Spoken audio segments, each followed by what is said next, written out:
Okay, so in this tutorial I'm going to be showing you how to make these tiny little French knots, which are actually easier than you think, but surprisingly difficult for beginners to master. You can often end up in a tangled mess.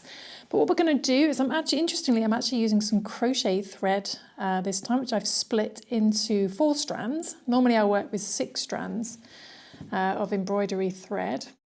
So we're going to come up where our little dot is placed, bring our yarn through.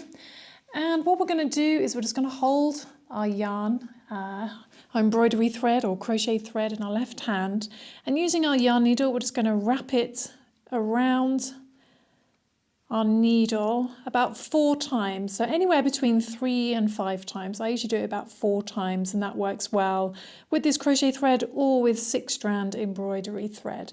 And then you don't want to wrap it around too tightly, so it should be able to slip up and down your needle. I'm just going to move it gently down to the end, and then holding this a little bit tight is we're just going to go back in where we came out. So if I bring this up, still holding this a little bit tight, we're then going to bring this through.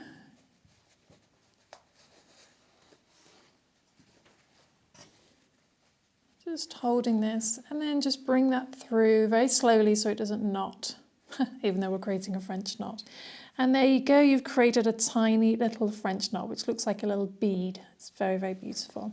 So I'll just show you that again. Let's put one over here, shall we? It's just about stick one here, even though I haven't got a dot. So we're just going to come up through our project and then holding our yarn in our left hand, we're just going to wrap it around our needle about 4 times, 3 and 4.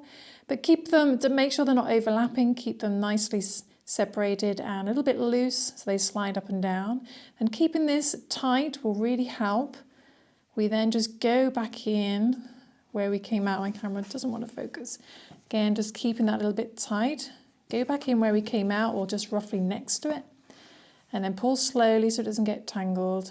And then there we go. Cute little French knots. And these are lovely to add to your embroidery projects as little dots, tiny flowers. And there we go.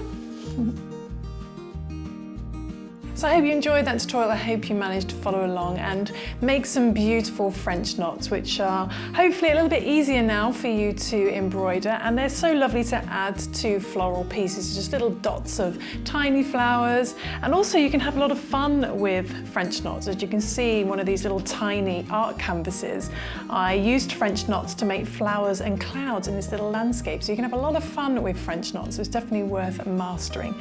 But join me in my next embroidery tutorial where I'll be showing you how to do the split stitch, which is great for doing writing as well as branches and stems for flowers. And I'll see you soon for some more embroidery crafting fun. Thanks for watching, guys. Bye.